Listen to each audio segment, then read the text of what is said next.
This is all kind of drawing from the Impressionist tradition where, you'd had the Industrial Revolution and the day of leisure was really something new. I'm Ben Davis, and this is The Art Angle, a podcast from Artnet News where the art world meets the real world, bringing each week's biggest story down to earth. Well, here we are at the end of summer. So the producers of The Art Angle thought we might take a small vacation from the art news and take a day trip to visit a favorite work of art from the past.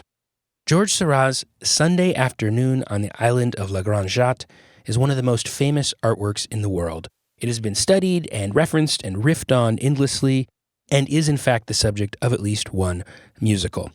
Painted in 1884, when Seurat was just 27 years old, in his self-created pointillist style, the large canvas depicts an idle summer afternoon on an island in the middle of the River Seine, with multiple fashionably dressed figures glimpsed out and about, seemingly enjoying the calm. La Grande Jatte is one of the star attractions at the Art Institute of Chicago, where it has been part of the collection since the 1920s. Artnet's Katie White has a popular art history column for the site, 3 Things, where she revisits well-known works of art and offers new ways to look at them. Her article on Seurat's La Grande Jatte has been one of the most popular editions of that column, where she dove into the research about the painting's inspirations and into some of the unexpected debates about the meaning of this classic image of summer leisure. Katie White, thanks for joining me here to talk about art history. Glad to be here.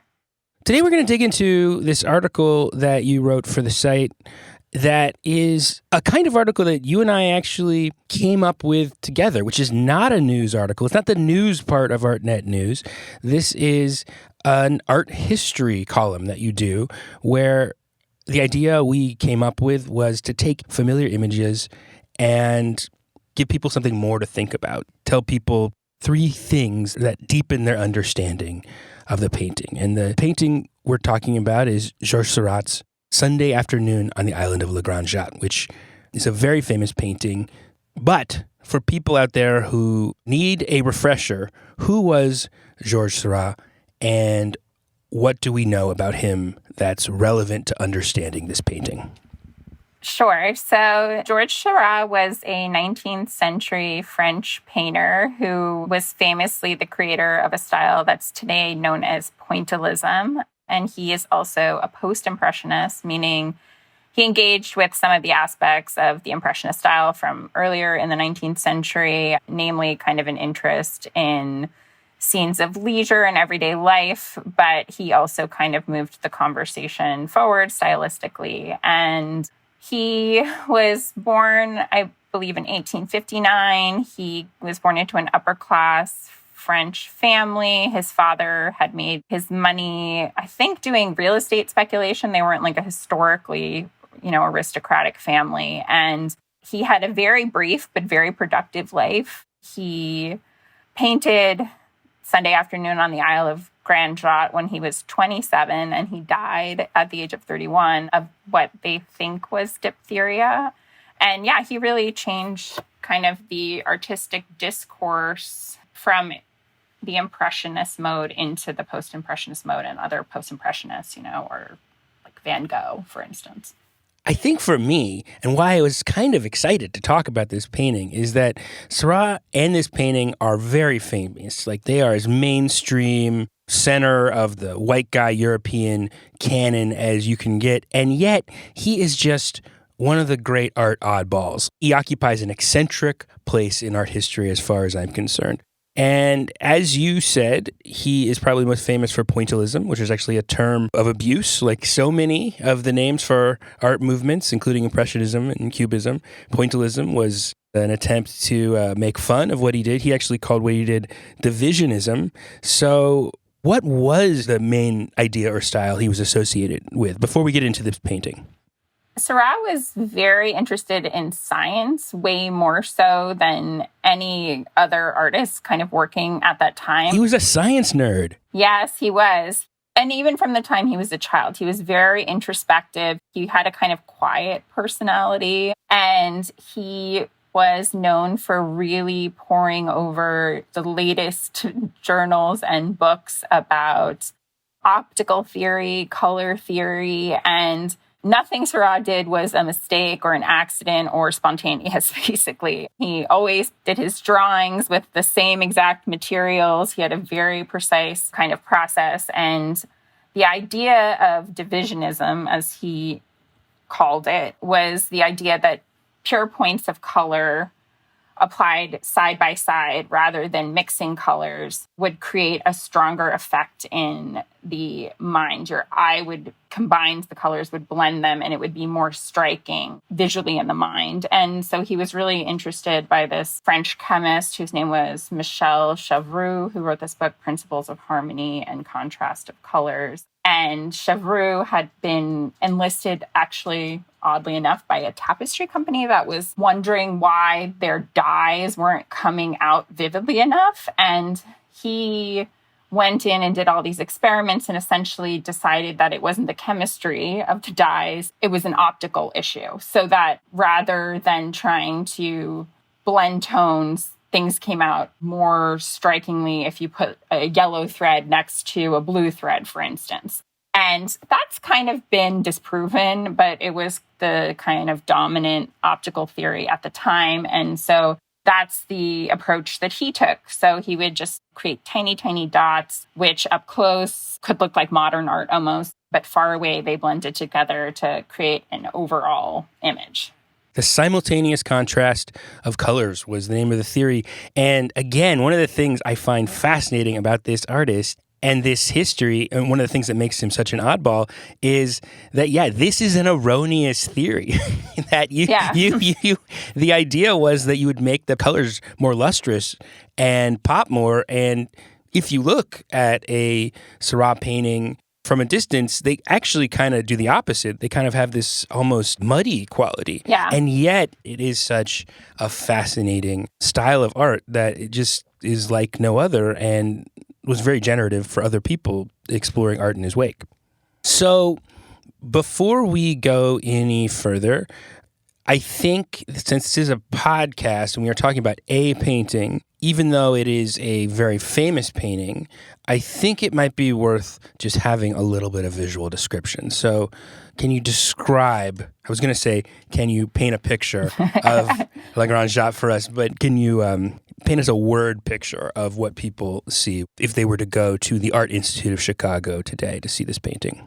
Most people probably know this painting. If you've ever seen Ferris Bueller's Day Off, it's big scene in that movie, and it's kind of like the pinnacle work at the Art Institute of Chicago, where it's been since, I think, 1924.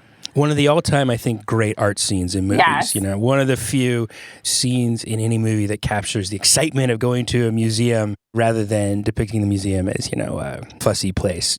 The scene of, I believe, Cameron standing in front of the painting and getting lost in it kind of always moves me. Yeah. And so what you see is kind of what would have been described as the Sunday painting. It's like a painting of leisure.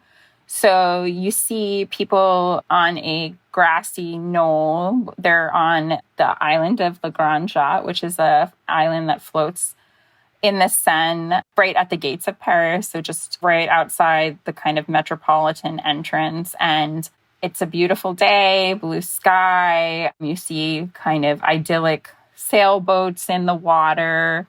You see people out with their children in kind of fancier dress walking around. You see women with parasols. And this is all kind of drawing from the Impressionist tradition where, you'd had the Industrial Revolution and the day of leisure was really something new. So people had time on Sundays to go have recreation and leisure, which had not been the reality for many people of many classes. And it was also kind of like the first age of spectacle where people were out. Women were out and men were out having these big luncheons. So it falls in that tradition. And who are these people? This is a multi-figure composition. What would people have seen when they looked at this? Would they have recognized types of people? So I think, now you look at the painting and we're kind of like, oh, okay, so there's just a bunch of people out having this nice picnic on the side of the river. But for people who were viewing this from kind of a late 19th century perspective, the fashions would have clued people into different statuses. So by and large, this was a place of recreation leisure that was frequented by kind of the upper middle classes, the bourgeoisie, but also coinciding with the Industrial Revolution is kind of like the rise of ready-to-wear fashion, which had not been a thing before. So you can tell, and people would have been able to see that there were multiple classes of people here. And so there is a man who is on the lower left of the canvas who's wearing a cap and a shirt without sleeves, and he's lounging kind of more leisurely and like kind of greater repose than any other figure. And the hat plus the exposed arms would have signaled to people that this was a laborer.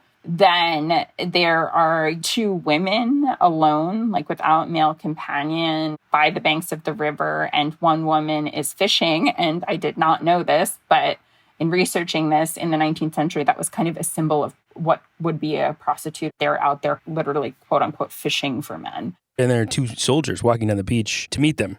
And then there is another couple, kind of the most dominantly visual couple, who are on the right hand of the canvas, kind of closest to us. And it looks to me like a woman who's an upper class woman. She's got a parasol, big dress on, but she has a pet monkey on a leash that she's walking. And that monkey is an indication that maybe she's also like a courtesan, because the monkey is a historical symbol of lust. It's also a place of commerce. It is to say that the scene of leisure also has like layers of social dynamics going on. And then maybe the most interesting character in the painting is kind of in the back. It's the only figure that's really in motion. In the background on the right-hand side, there's a little girl with a hoop who's running, and she's really the only figure that's shown in motion. And that has art historically been read as kind of like the figure of hope in this scene. It's like a person who's actually engaging in life. Right, because the air of the painting is somewhat ambiguous. There's a real studied ambiguity to it. And just to go back to the monkey for 1 second, I do think it's interesting that the monkey is in dialogue, or, seems to be playing with a little dog, because the dog is a symbol of fidelity. Yeah. So I see it as a little bit of calculated ambiguity there itself, is lust and fidelity sort of at war in this scene. And I think that's the whole thing about the whole painting. It's filled with ambiguity. It's hard to read. Now, I think part of the reason the little girl playing stands out is because there is this kind of frozen quality to everything. The pointillist technique means that everything has this very carefully sculpted quality. And that, I think, would have read as a very modern thing then, just as the clothing here would have really accented this as the painting of modern life. However, something you talk about in your article is the more classical inspirations of Seurat. Yeah, so Seurat had like a very traditional art education. He was simultaneously interested in Degas, Monet, but his education, he went to the École des Beaux-Arts, and he was taught by a student of Ingres, who's the French neoclassical painter, and Ingres in turn had been taught by Eugène Delacroix, so this very long tradition of painting. And there he kind of followed like a very rigorous course, copying old masters and drawing from casts and classical sculptures.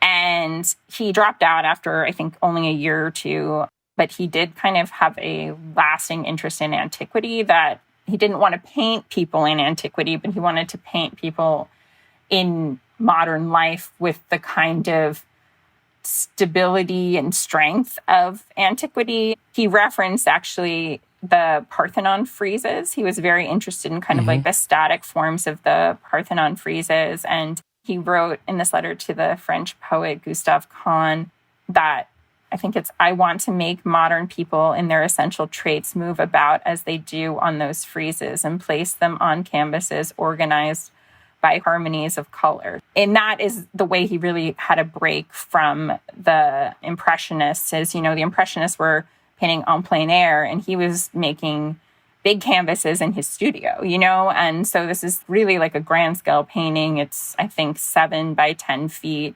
So there is kind of, in a sort of solemnity, references to antiquity.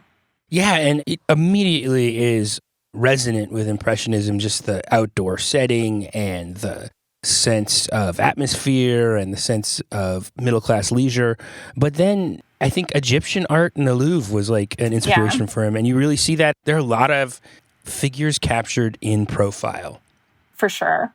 He brings together a lot of interest. I think that's where he kind of pushes forward the post-impressionist conversation, because he gives a way that focus on the spontaneous aspect of Impressionism to like incorporate rigor and form in a more serious way.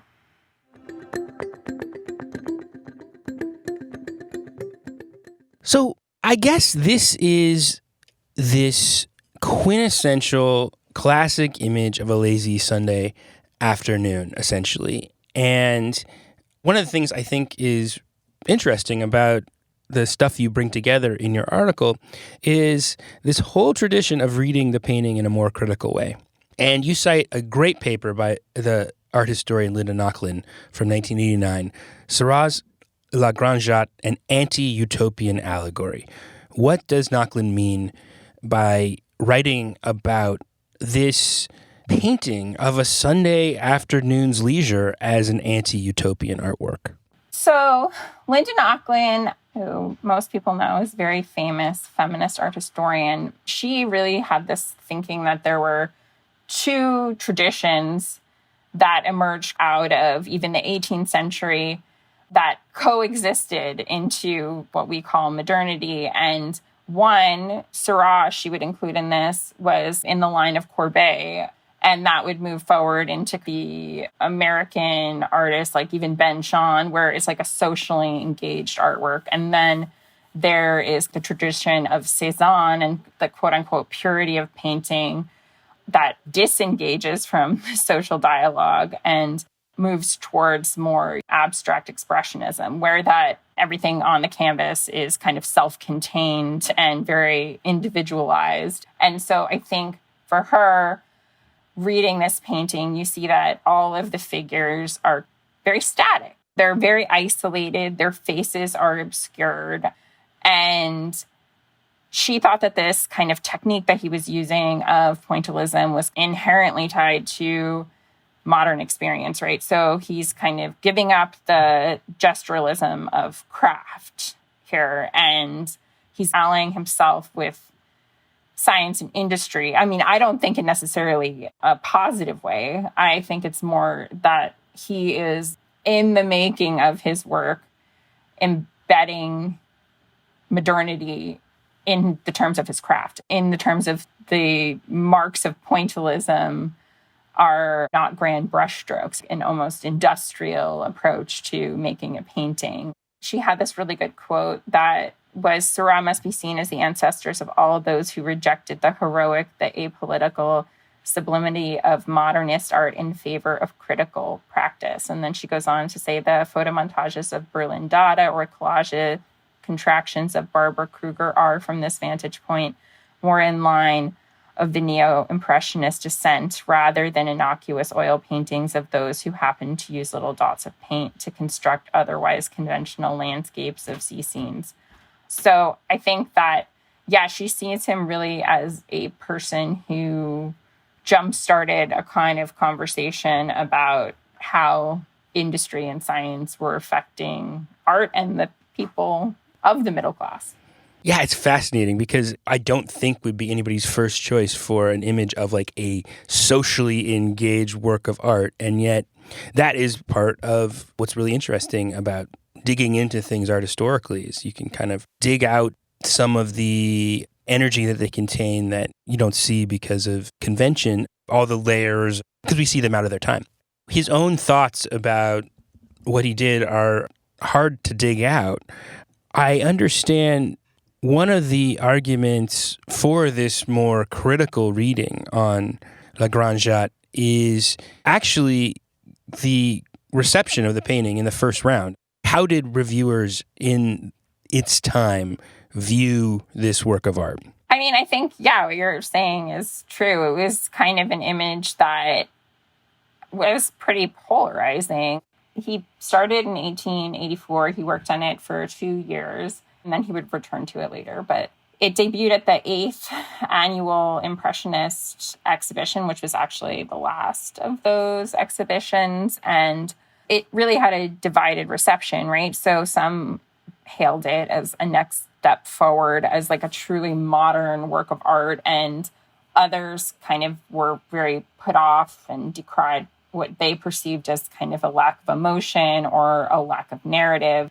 And some people thought it was robotic. So like there's this one contemporary reviewer, Alfred Poulet, who says the artist has given his figures the automatic gestures of lead soldiers moving about on regimented squares, which seemed kind of cold. But that same stiffness can be read kind of in a more positive way, meaning like it is kind of a sign of the modern condition. And there's another reviewer, Paul Adam. He says even the stiffnesses of the figures and their punched out forms contributes to the note of modernity, reminding us of our badly cut clothes which cling to our bodies and our reserved gestures.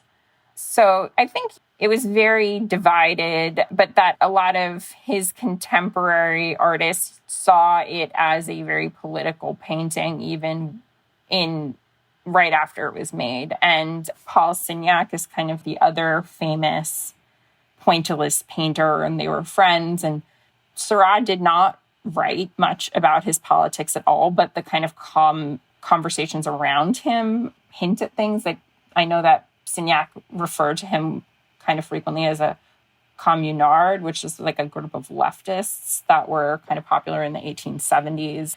And he had a quote from soon after Seurat died that says, by painting scenes of working class life, or better still, the pleasures of decadence, the painter Seurat, who had such a vivid perception of the degeneration of our transitional era, they bear witness to the great social trail that is taking place between workers and capital, which is pretty political language. And yeah, wild.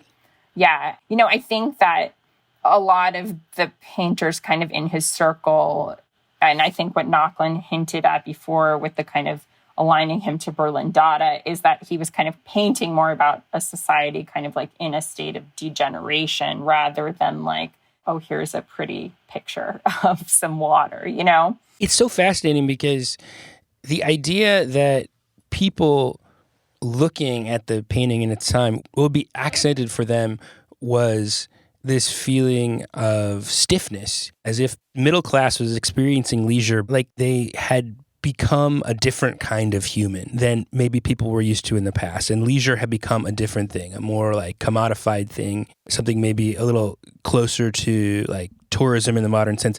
And that people were, wearing new kinds of modern clothes that fit them in a different kind of way. And I think one of the ways you talk about in your article that you can see this, or this is accented, is because of the painting that is considered a companion piece to this painting. Can you talk about that? There's a painting that immediately preceded Sunday afternoon on the Isle of La Grande Jatte, and it's also a very large-scale painting.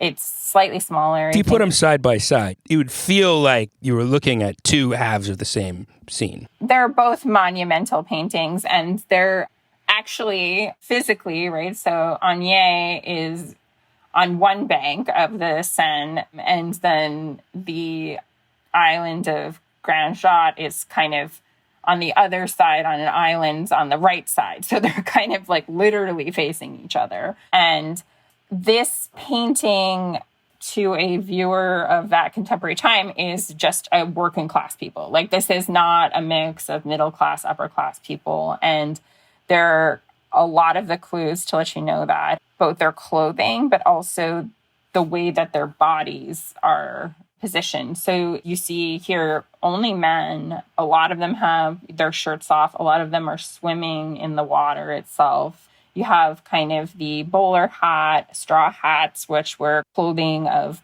the laboring class. actually in the distance, you can see wealthier people on a little canoe boat, a man in a top hat. And it's like a very strong contrast. And these figures are kind of really relaxed. They're made sort of slightly larger than life size. They're either sitting, laying down, or swimming. And one of the really interesting things is that you can see in the background factories. So there's smoke billowing in the background. It's not detached from the life of the city, and it's not pretending to be detached from the life of the city, because the interesting thing about Le Grand Jatte is that they would have been able to see that too. So it's sort of like a conscious decision to pretend to be cut off from the industrial world of the city in one painting, and then in the other painting, they're very much a part of it. And they are slouching. Their bodies are less disciplined. They don't have the kind of new forms of middle-class comportment that the Le Grand Jatte emphasizes. And so when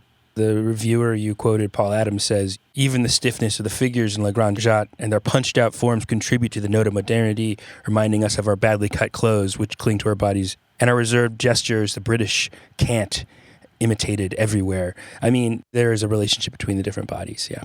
It's also just like the taste of the time, because this painting was totally rejected by the salon. Like, he couldn't show it anywhere. And yet the stiff upper class, middle class painting got to show it, and people had more positive reception to it. That is interesting, too, that Le Grand Jatte is more fully pointillist, I think. I think if you look, it is more brushy, the more working class one. He himself literally moving towards a more systematized form that captures this kind of sense of this ambiguous modernity, which is both forward-looking but also confining in some kind of a way. This has been really fun, Katie, and before I let you go, I just wanted to ask you what advice you have to people going to see this painting or any other painting. I really enjoy reading these articles that you put together, which really show me new ways to look at familiar images.